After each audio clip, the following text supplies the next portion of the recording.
Welcome, everyone. Maddie's insights are practical tips based on current research to help pets and people and that you can use in your shelter. I'm Kelly Dewar, Senior Shelter Solutions Specialist at Maddie's Fund. Today, we're joined by Grace Phillips, a master's student at Virginia Tech's School of Animal Sciences. With her is Dr. Lisa Gunter, Assistant Professor at Virginia Tech. Thank you both so much for being here today and for sharing the results of your study. So much, Kelly. We're excited to be here. Awesome. All right. Well, thank you all so much for joining us today. I'm really looking forward to being here and to talking to you all about one of my favorite topics to talk about, companion animal foster caregiving. Thank you also to everyone at Maddie's Fund for allowing me the opportunity to chat with you all about this topic today. As Kelly said, my name is Grace Phillips. I am a second year master's student in the Animal Behavior and Welfare program at Virginia Tech. My advisor is Dr. Lisa Gunter, who is here with us as well today. And I'm going to be talking about some of the research that we discussed in a review paper that we had published in December that focuses on the efficacy, barriers, and best practices of companion animal foster caregiving. All right, so today what I'm going to be going through, I'm going to give some very brief background in animal sheltering. I'm going to talk about the impacts of foster care and research surrounding that on shelter living dogs. I'll talk about some impacts of fostering on the attachment styles of foster dogs, talk about foster care and its impacts to shelter living cats, as well as the impacts of foster caregiving to the caregivers themselves. I'll jump into some best practices and limitations for foster care programs, and then talk about some future directions that we have for our foster care research. So to just kind of go through some general background, I'll go through this briefly because I'm sure it's familiar to many people, but to give a little bit of background, currently we have about 6.3 million companion animals that are entering U.S. animal shelters every year. And of these 6.3 million, we see about 920,000 euthanasias each year.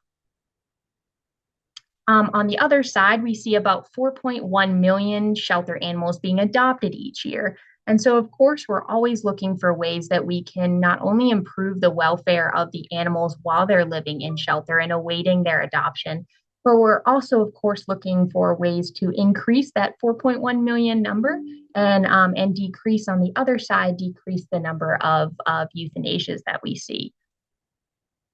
While in the shelter, again, I'll go through this briefly because I'm sure it is, again, familiar to many people, but there are a number of stressors that we see that are placed on animals that are living in the shelter.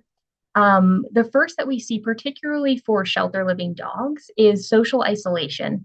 We know that dogs are generally a really social species. So in the way that they are housed in the shelter, often limited in their interactions with people compared to the kinds of interactions they might have in the home, as well as potentially limited interactions with other animals too if they're singly housed. This can be isolating and socially stressful for the dogs in the shelter. We also see that confinement and lack of control can be major stressors for shelter living animals, both dogs and cats and small mammals that are living in the shelter.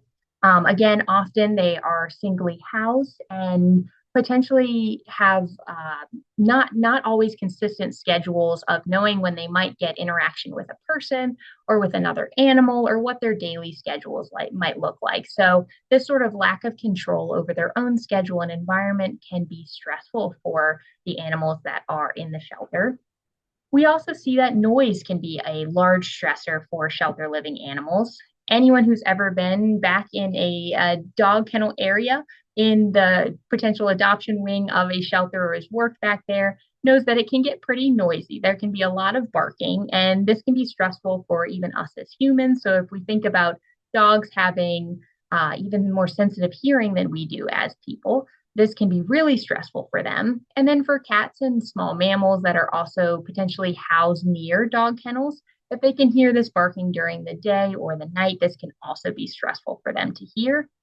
And then on top of this, just new sensory experiences. We see that the number of the kind of influx of new sensory experiences that come with entering the shelter, particularly if it's their first time in a shelter setting, can cause a lot of stress as well. And so because of this sort of culmination of stressors that we see in the shelter, there have been scientifically studied a number of outcomes that we see for both physiologically and behaviorally for shelter living animals. And particularly what has been studied and found with dogs living in the shelter is that shelter dogs tend to have significantly higher cortisol during their time in the shelter compared to time spent in the home.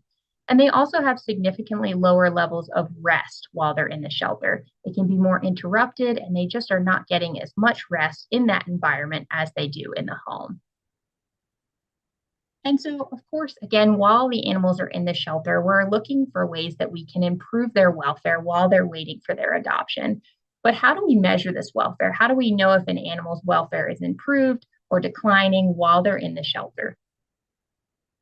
The way that we can look at this, we focus on something called proximate and then distal welfare.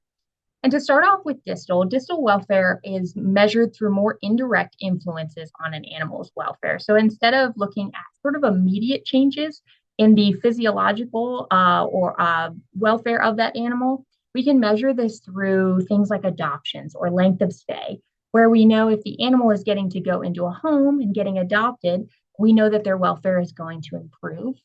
And in addition, if we look at length of stay and we know that the animal spends less time in the shelter and are able to get adopted and get out of that environment faster, then we know that that also gives them an improvement in their distal welfare. We can also measure welfare through proximate changes in welfare, which are more of these direct sort of immediate changes that we can measure.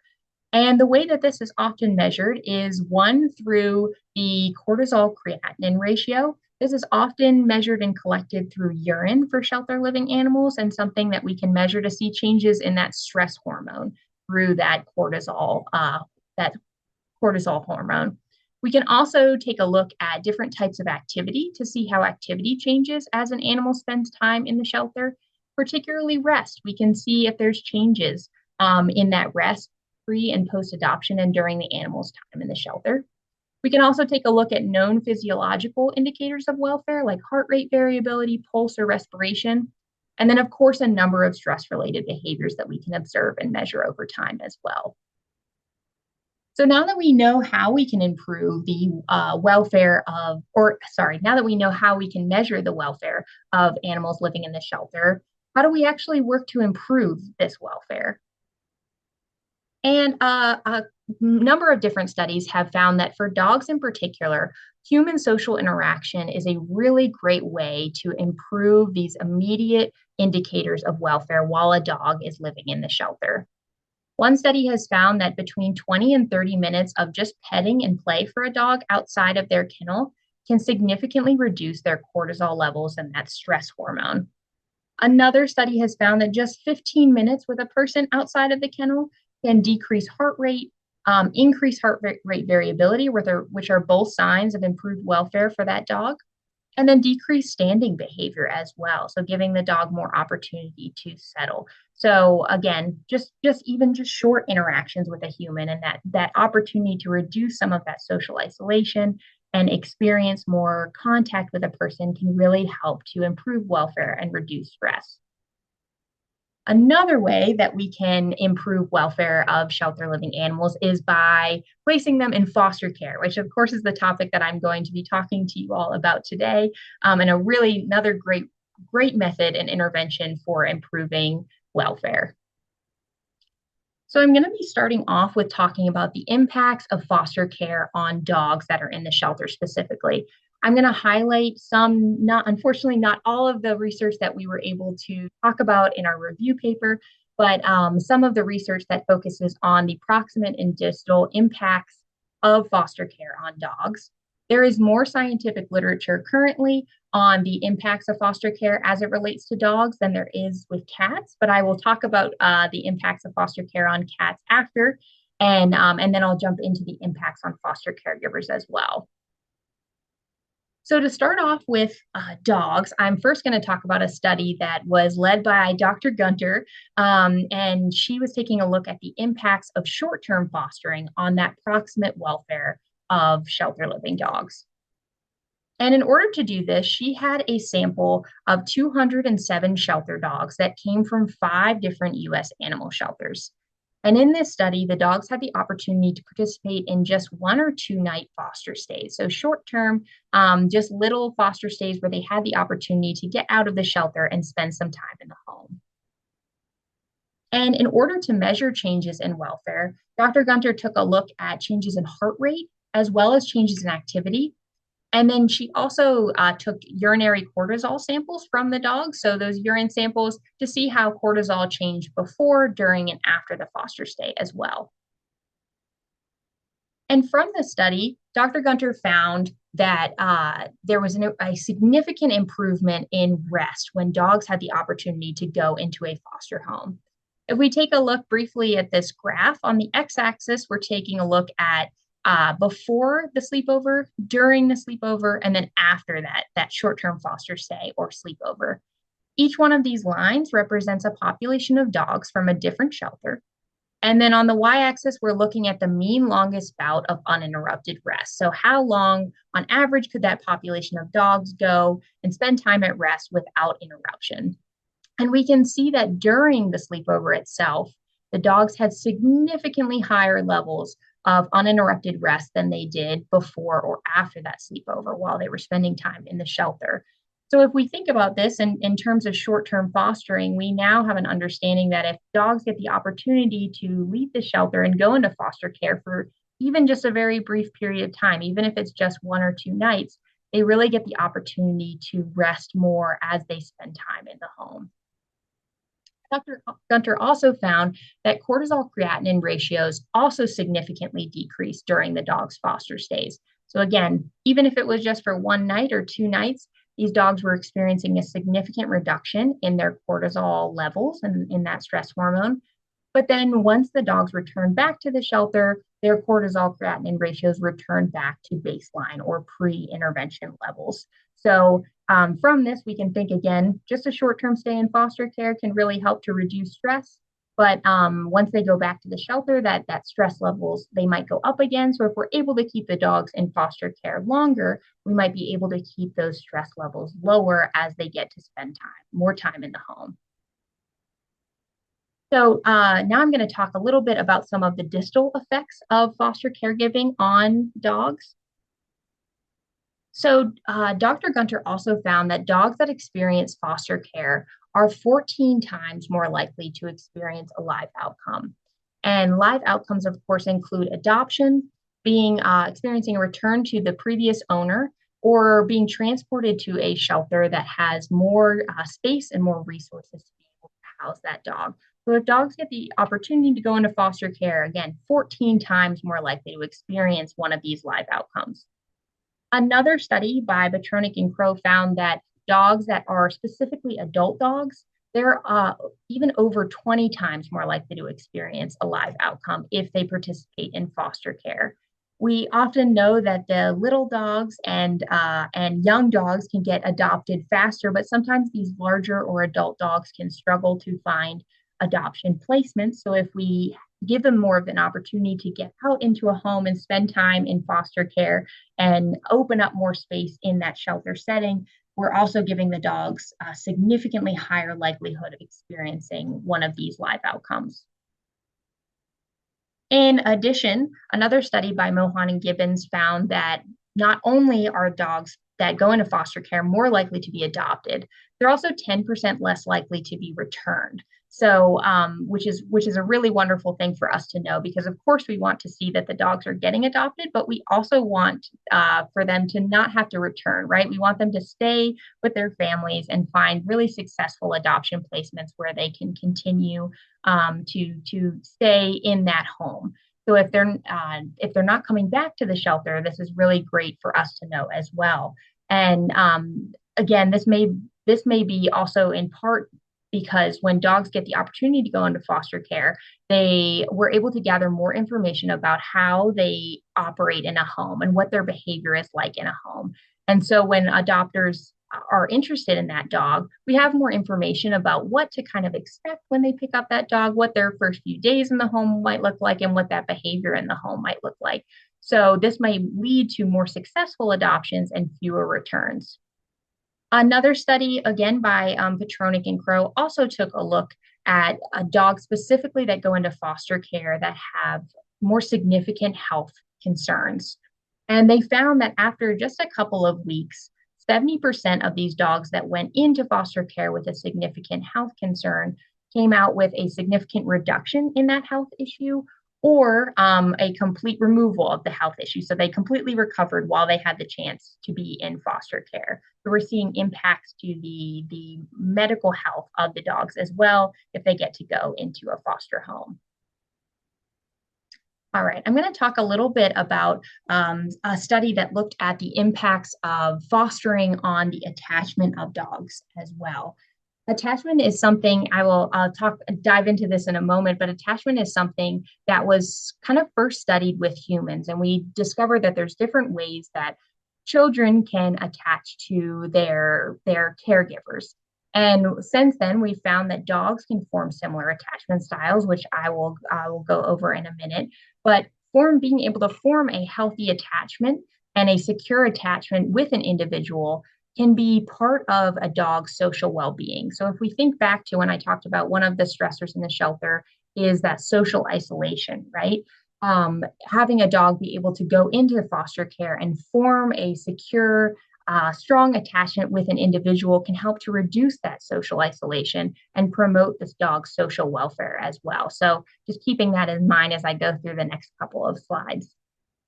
So again, attachment styles is something that was really first studied by Mary Ainsworth in around the 1980s. And she used something called a strange situation task, where she could look at the way that a child was attached to its caregiver by having them in a room that the child had never been in before, seeing how the child interacted with the caregiver, seeing how the child behaved when the caregiver left, when a new person came in, and then when their caregiver returned as well. They were able to find that there were very specific attachment styles that children formed with their caregivers.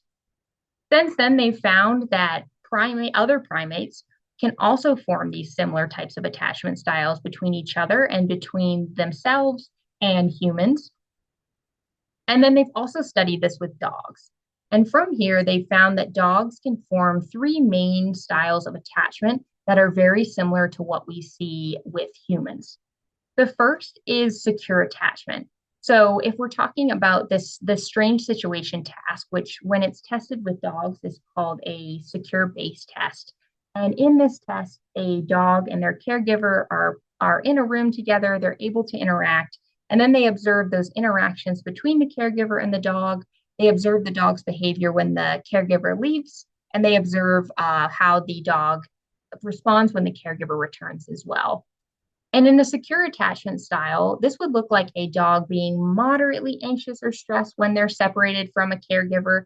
So they might be showing some signs of anxiousness or that stress where the caregiver leaves. The dog might be facing the door, potentially whining a bit at the door, maybe a little bit of pacing, some moderate stress. But then when the caregiver returns, that dog is seeking proximity to the caregiver. They want to seek contact with them. And then they're able to settle again and kind of calm when the caregiver returns.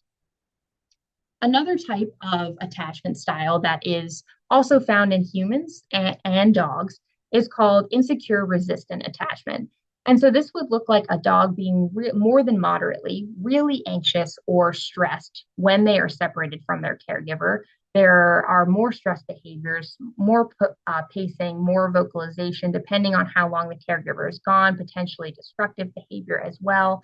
And then when the caregiver returns, the dog is seeking a lot of contact with that caregiver, a lot of proximity seeking, and not really quick to settle again. The dog's kind of anxiousness and stress behaviors continue post the caregiver returning. And then the last type of attachment style that we see is called insecure avoidant attachment. And so this looks like the dog not really showing many stress behaviors when the caregiver does leave. And then when the caregiver returns, they're also not showing much change in their behavior. So they don't seek proximity or a lot of contact with that caregiver either. So again, these are the three main types of attachment that have been found to exist in dogs as well as humans. And of course, what we're always aiming for is that secure attachment. We aim for this with humans as well, that sets them up for successful relationships later in life as well. But for being able to form a secure attachment can be helpful for the social well-being of that dog. And so this now attachment styles, we know what this looks like between owned dogs and their owners. But a study that was done by Lauren Thielke and Monique Udell took a look at the impacts of fostering on their attachment styles and how do attachment styles of foster dogs compare to those of dogs that are owned. And so what they did is they looked at a population sample of 21 adult foster dogs and 31 shelter dogs. And they compared their attachment styles to the types of attachment styles and proportions of secure attachment that we already know to be seen in owned dogs. And the way that they did this, they also use a secure base test. So that test I was talking about where the caregiver is present and then they leave the room and return. They did this with the shelter dogs and a member of care staff. And they did this with the foster dogs and their foster caregiver. And then they did an attachment analysis to understand what these types of attachments were being formed between the care staff or caregiver and the dogs. And what they found, if we take a look at this graph, we're looking at foster dogs here, shelter dogs, and then pet dogs. We're looking at the proportion of attachment styles here, and we're specifically looking at the proportion of dogs that have formed a secure attachment.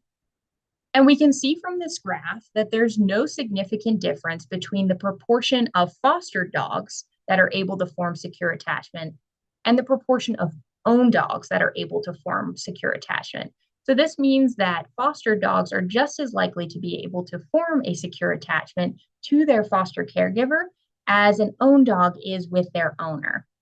And so again, if we think about social well-being and these potential stressor in the shelter of social isolation, if foster dogs are getting the opportunity to spend time in the home and form a really secure attachment with their foster caregiver, we can think about how this is impacting and showing benefits to their social welfare. And if we take a look at the middle bar here, we're looking at the proportion of dogs that they tested in the shelter. They found that dogs in the shelter form significantly lower proportions of secure attachment to a member of care staff than owned dogs. So dogs in the shelter are not always able to form a secure attachment and have a person in shelter that they can really attach to at the same level that an owned dog does or a fostered dog does. So a couple of other studies have also found that foster caregivers also report forming secure attachment with their foster pets too. So this is not something that is just one-sided. The foster dogs are not only able to attach really securely to foster caregivers, but it's something that benefits the social well-being of the caregivers themselves too. They're forming secure attachments with their foster dogs as well. All right, so jumping off of some of the literature that we talked about with foster dogs, I'm going to talk about the impacts of fostering to cats next. And again, there's significantly less scientific literature out there about fostering with cats, but I am going to highlight some of the major studies that we took a look at in our review paper next. All right, so the first study that I'm going to talk about was definitely a major study that took a look at the impacts on the proximate welfare of cats when they get the opportunity to go into foster care. And this was a study that was done by Vitale and colleagues, and they took a look at 80 adult shelter cats from 2 U.S. animal shelters. And the cats went into one of 3 treatment conditions. So some of the cats had the opportunity to go into just a single night of foster care, just for one night. Some of the cats had the opportunity to go into week-long fostering. So they stayed in foster care for a whole week. And then some of the cats remained in the shelter, but were in a socialization condition where they had regularly scheduled socialization opportunities from care staff or volunteers. And then they had one more group that was just a control group where they did not receive any foster care or any particular socialization. They were just a typical going about their typical schedules at the shelter. And then they measure the impacts of these foster care programs by collecting urine, again, looking at the urinary cortisol creatinine ratio before, during, and after the treatment that the cat received. And then they also use the feline ality assessment to assess changes in behaviors for these cats based on their different treatment condition. And they were particularly trying to look at changes in aggression-related behaviors or sociability behaviors towards people. And what they found in this study was that there was no significant increase in foster cat sociability or stress when they went into foster care compared to their time in the socialization condition or the control group. They also found that there was no significant decrease in aggression. So there were no significant changes here for the dog or for the cats that went into foster care. But what the authors concluded from this study was that although sending cats into foster care for shorter term, whether it's a night or a week, might not allow them the opportunity to experience a reduction in stress or experience a change in behavior, it does allow cats the opportunity to get out of the shelter and open up more space in the shelter. So particularly for shelters that are experiencing issues with space and need more room to take in more cats, we know from this study that it didn't seem that there were detrimental effects of sending cats into foster care. So we could open up more space in the shelter without causing the cat any more stress or causing any negative behavioral changes. And so there were no significant impacts, but the authors concluded that foster care was still something that was really valuable for cats and for the shelters that have cats as well. A couple of other studies have taken a look at the impacts, more of the distal impacts of fostering for adult cats. And they found that for cats that get the opportunity to go into foster care, there's a 43% decrease in euthanasia rates. And for cats that specifically have behavioral concerns, if they get the opportunity to go into foster care, this population of cats sees an 85% decrease in euthanasia rates. So if we can prioritize putting cats that have maybe a behavioral concern or a less desirable behavior to adopters, if we can prioritize putting them into foster care, we will see likely there's a greater opportunity for them to experience a live outcome rather than euthanasia. And then for shelters that have that have a foster care program in place, they see 2 times as many adult cat adoptions. So there does seem to be a relationship between implementation of a foster care program and the number of adult cat adoptions that are seen at that shelter. A couple of other studies have also taken a look at the impacts of foster care programs on kittens specifically. And what they found is that kittens not only experience a significantly higher growth rate if they have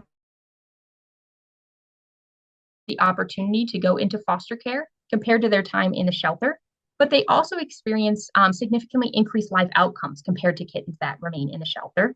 And then just like with puppies, kittens are in that kind of critical socialization period. So if they are able to go into a foster home that is set up to allow for a space where kittens can be socialized, but also have kind of a break from the activity of the home, and positive reinforcement is used to work with and socialize these cats, it seemed that the kittens experience a significant decrease in fearful related behaviors and aggressive related behaviors as well. So not only are they experiencing higher growth rates and increased live outcomes, but there's also a decrease in some of these potentially less desirable behaviors for kittens that are going to go up for adoption.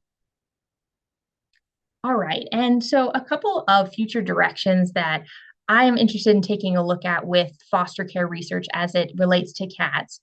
The study that I talked about with Vitale and colleagues took a look at more short-term fostering for cats. And I would be interested in taking a look at the impact of long-term fostering on the proximate welfare of cats. So looking at what happens if we place a cat into foster care for longer than a week, for 2 weeks, 3 weeks, even a month. At that point, are we able to see that there's behavioral changes for these adult cats? Are we able to see that they're able to experience a reduction in stress? We know that cats often take longer to acclimate to an environment and are potentially less flexible to environmental changes than dogs. And so, if we give cats the opportunity to go into foster care for a longer period of time and acclimate to the home environment, maybe then we might start to see that the cats actually are experiencing a reduction in stress and are experiencing, and we're seeing behavioral changes with these cats as well. Another area that I'd be interested in taking a look at in the future is the impact of fostering on cat activity levels. This has been studied with dogs, right? We've seen that dogs that go into foster care experience more rest and more uninterrupted rest when they get to go into foster homes. But we haven't taken a look at this with cats. So I'd be interested to see, do cats' activity levels and their rest change when they have the opportunity to be in foster care compared to their time in the shelter? So, although I've talked about so many of the wonderful impacts of foster caregiving to the animals that are living in the shelter, and we also see this is discussed in our review paper, but there's a number of benefits to the social, emotional, and physical well-being of foster caregivers as well when they have the opportunity to have a foster animal in the home. We also see that there's some limitations with foster care programs and some issues with potential inclusivity or accessibility of these foster care programs that we are interested in trying to find solutions to address as well. And one of the limitations that we're seeing in the scientific literature and in foster care programs across the United States is that the typical foster caregiver, there's a lack of diversity with the foster care population. The typical foster caregiver looks a lot like me, right? So they are a white, female identifying adult person under the age of 65. And while, of course, shelters are incredibly grateful for anyone who wants to provide foster care, and these types of interventions would not be possible without anyone who is interested in providing this service. Of course, with a lack of diversity comes a couple of different limitations. One, we might be missing out on potential different perspectives, ideas, and backgrounds that come with people coming in from different areas and bringing different thoughts, different perspectives to these foster care programs. What we also discuss in our review paper, again, is that there's a number of social and emotional benefits of having a foster animal in the home. So for people who may be interested in providing foster care, but have not yet really been recruited for these efforts, they might also be missing out on some of these really great opportunities for their own well-being when if they get the experience to have a foster animal in the home.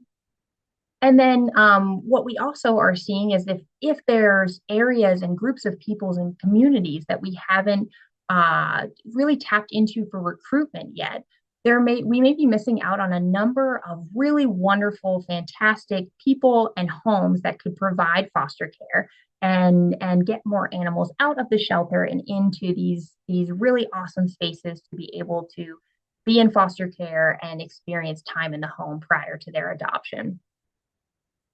We've seen through the scientific literature, a couple of studies have discussed that there's low recruitment and inclusion in foster care programs of historically marginalized populations. One study in particular took a look at a shelter that is in a historically Hispanic and Latino community, and they found that the individuals in this community were not, in large majority, were not aware of the foster care program or the volunteer program at that shelter. So this gives us some good insight into ways that we might be able to shift our foster recruitment efforts, and again, make sure that we're trying to be as inclusive as possible and reach as many people with recruitment efforts as possible so we can get as many awesome people and awesome homes involved in foster caregiving as possible. Another study discussed the fact that there has been no exploration of foster care programs in Indigenous communities across the United States at all. So again, another population of individuals in the United States that could potentially be interested in providing foster care and provide really great homes and experiences for these animals, and an area that we really haven't, at least scientifically, explored recruitment in. and an area that we could potentially try to look into and see if we can expand our inclusivity with these foster care recruitment efforts. A couple of other barriers to fostering that can impact the accessibility of foster caregiving that we see in the scientific literature as well. One is housing limitations. So a lot of rental properties, whether it's an apartment or a condo or a home, have limitations on having pets. There are rules where no pets are allowed in that space. So in this case, even if someone was interested in providing foster care, they may not be able to because they can't have an animal in their home. So there's one limitation, one barrier to fostering there.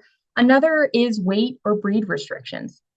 A lot of different rental properties as well also have restrictions on the size of animals that are allowed or the breed. So this can disproportionately affect our ability to place larger animals or adult animals or breeds with potentially negative stereotypes like pitty mixes into foster care homes. And so again, another barrier that we see with foster caregiving. And then another issue that we see in urban areas is public transportation. Often public transportation like subways or buses are not pet inclusive. So even if a foster caregiver wanted to pick up an animal from the shelter and provide them with foster care, they might not be able to get them back to where they live. And so we are interested also in taking a look at potential ways to go around this barrier with even like doggy transport buses that might be able to take dogs from the shelter in to people's homes so that anyone who is interested in providing foster care has the opportunity to do that, and public transportation does not have to be a barrier. A couple of ways that we're trying to take a look at addressing accessibility issues within companion animal foster caregiving. One of the other additional barriers that we see time and time again with foster caregivers is that some people are interested in providing foster care, but feel that they can't do it or decide not to provide foster care because they have barriers with daytime care. They work outside of the home or they have a lot of commitments during the day, and they feel, particularly with dogs, that maybe they don't have the time during the day to take care of that dog, provide walks, provide enrichment, or just monitor and care for that dog. And so this can be an issue for people, again, who work outside of the home or spend a lot of time outside of the home during the day. And what we also see is that there can be lower visibility for dogs in foster care when they are in the home environment compared to when they're in the shelter, which can lead to longer lengths of stay. When dogs are in the shelter, depending on the setup of the shelter, they may have the opportunity for the public to walk through and see that dog and scoop them up for adoption. But when they are in the home environment, of course, people are usually not waltzing through other people's homes. And so these dogs don't get seen as much often when they're in the home compared to their time in the shelter. And so this means that sometimes they sit in foster care for a longer period of time.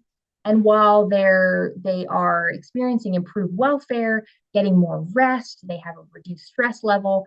If we're able to get these dogs out into their forever adopted home, this opens up that foster care home to another foster dog. So we're able to move dogs more quickly out of the shelter and into foster care if we're able to reduce these lengths of stay for dogs in the foster care home. So a solution that we're coming up with to help to address these barriers, we actually just, this past March, we were actually just collecting data, collecting urinary cortisol samples from dogs in this program, but we've been looking into a hybrid fostering program. And in this program, we've been, it's something that was funded by PetSmart Charities, and we have been working with a rescue in Texas called Fix West Texas.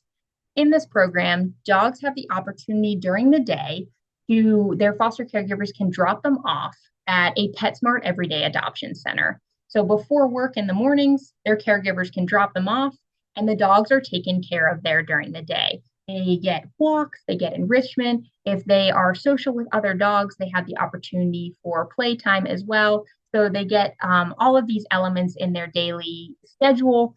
And then at night, After work, foster caregivers can come back and pick up their dog again and bring them back home with them.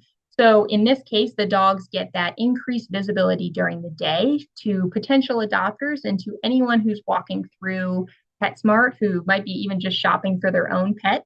They can see these dogs during the day, but then at night, the dogs get the opportunity to go into a home and experience improved rest and relax, settle in the home, spend time overnight, and then go back the next day to, again, increase their visibility at PetSmart. And what we're hoping to see from this program is that it will maintain the proximate welfare of dogs.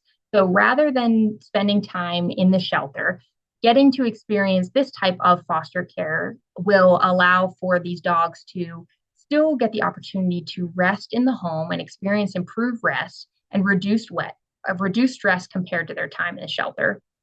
But at the same time, we're hoping that this will reduce significantly their length of stay while they're in foster care. We're hoping that this program will allow the dogs increased visibility so that they will experience significantly reduced lengths of stay and get adopted much quicker than they would if they stayed in a more traditional foster care setting. We're also hopeful that this will decrease care responsibility for foster caregivers during the day. So they will have more opportunity to go to work or to run the errands or to follow through with the commitments that they have during the day without having to worry about caring for that foster dog during the day, because all they've got to do is bring it home at night and provide it somewhere to rest overnight, and then they can bring it back the next day to the Everyday Adoption Center. And so in doing so, we're hoping that this will promote the accessibility of foster caregiving to a more diverse population of caregivers. Rather than focusing primarily on people who are able to stay at home during the day or who work from home, we can now hopefully increase the accessibility to people who have different types of schedules and different types of lifestyles who might also be interested in providing foster care. And we can get, again, more dogs out of the shelter into foster care while also reducing these responsibilities on foster caregivers. Another area that Dr. Gunter is taking a look at is office fostering as well, which is similar, where foster caregivers can bring their dogs into the office with them when they go to work during the day. And the foster dog can hang out there, do all of the dog business work that it needs to do during the day. And then at night, when the foster caregiver goes home, the dog goes home with that caregiver. So they still get that chance to experience time in the home and rest in the home, but they are cared for during the day, and the caregiver can still go to work and follow through with those work commitments during the day as well. So this is an area that Dr. Gunter is looking into, and data collection for this will happen I think pretty soon. But if anyone has questions about this, Dr. Gunter can answer more at the end as well. All right. So I think we're getting a bit close on time, but I'm going to round out with this last area that I wanted to talk about. I just wanted to go through some of what we talked about in our review paper with the best practices for maintaining and developing foster care programs. So the first area that I wanted to highlight was a stepwise approach to foster caregiving. And what we've seen is that having a stepwise approach where people who are interested in getting involved with foster caregiving kind of take little baby steps on their way up to more long-term foster care or providing foster care for animals with medical or behavioral needs. So that way they can build their skills and kind of feel out what it's like to have a foster animal in the home before committing to more long-term foster care. So this would look like, first, if someone's interested in getting involved with the shelter, having them start with volunteering and participating in field trips where they can take a dog out of the shelter for just a couple of hours. They can even take it home if they want to, but they can experience in a very short period of time what it's like to have that dog in their home and with their lifestyle and sort of how that works. And if they are enjoying that experience and that's going well for them, they can move up to more short-term foster stays where they can have an animal in the home for a night or 2 nights or a long weekend, but again, a shorter term with sort of an end goal in sight where they can test out foster care and see if it's something that's manageable for them with their lifestyle and if it's something that they enjoy.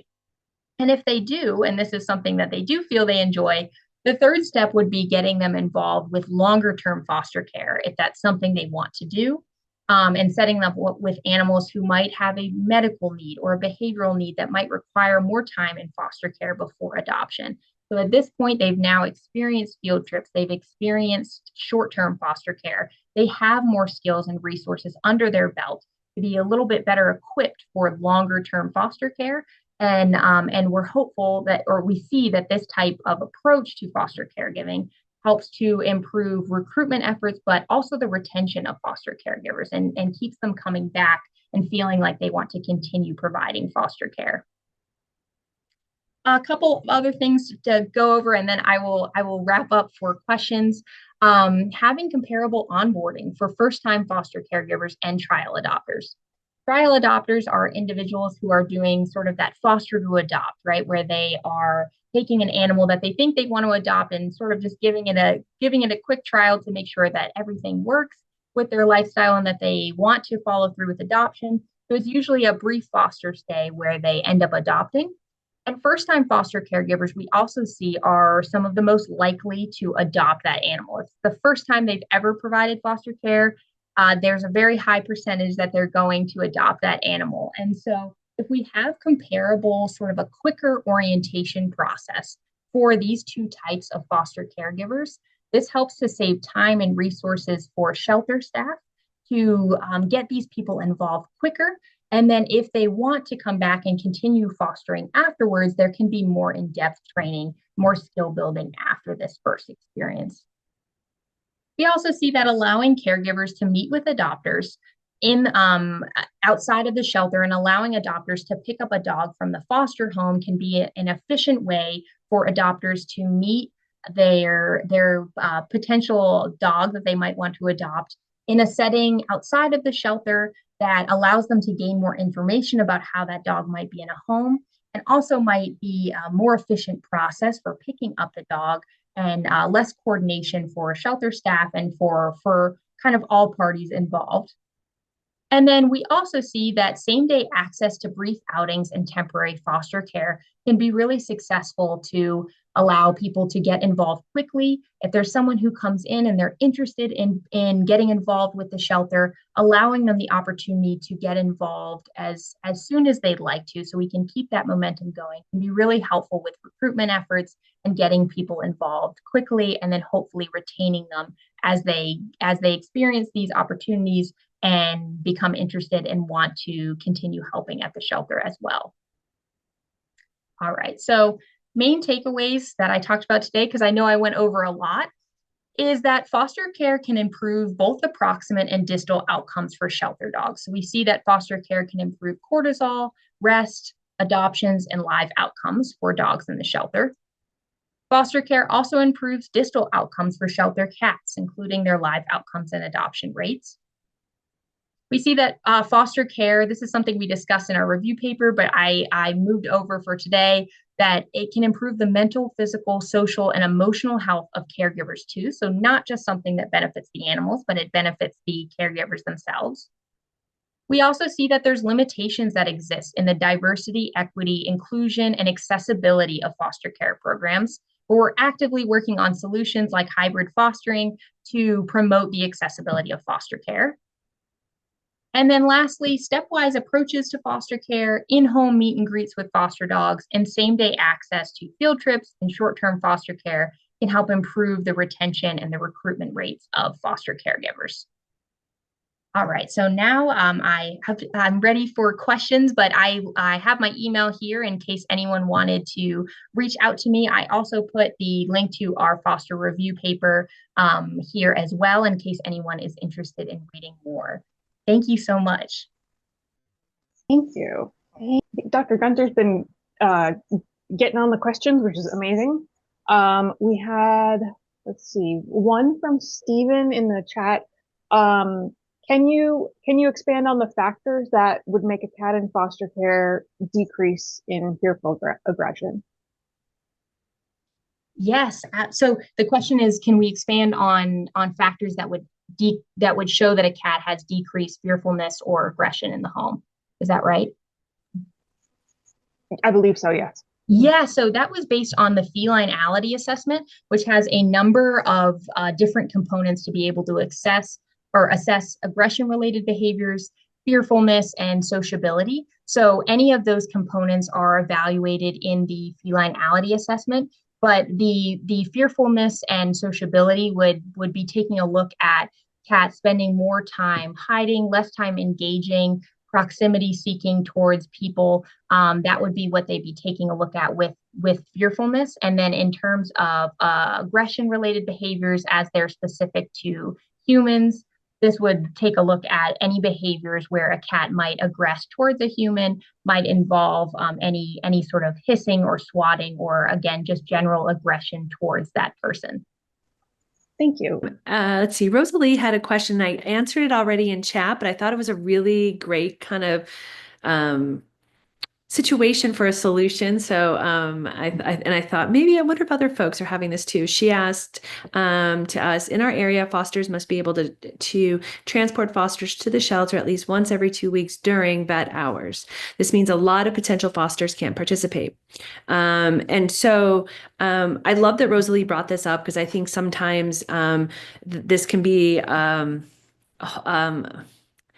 a barrier to participation if those hours don't work for someone. It's kind of the same way that we were talking about with hybrid fostering and how we can try to address some of these accessibility issues.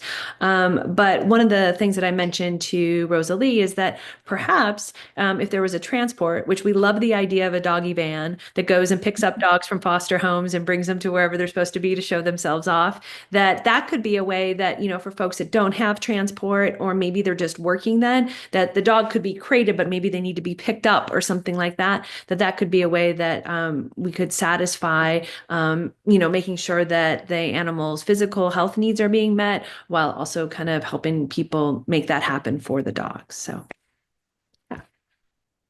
Thank you. And I've heard that those types of programs are very, very helpful for fosters, I can imagine. Yeah.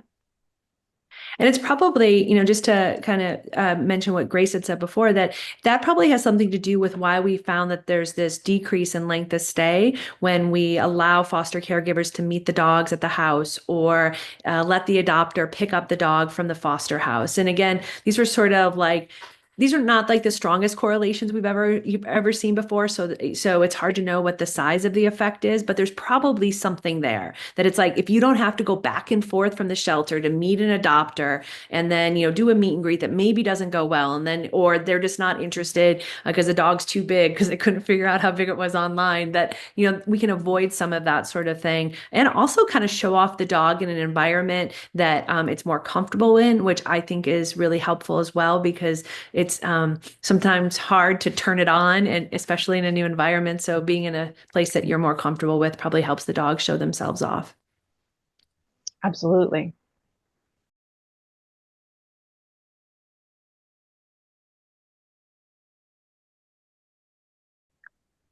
Yeah, that is a great question. And I think that this is still a newer program that we're developing, but I definitely do think that it's important to take into account the behavior and the individuality of the dog. So if going back and forth and changing environments might be something that would be stressful for that dog, a hybrid program might not be something that would be successful for them. And if, of course, if it's, again, something that might cause them more stress or might not allow them to present behavioral qualities that might be super interesting to adopters, might be something where traditional fostering might be a better situation for that dog, where they can get out of the shelter and they can just stay in the home.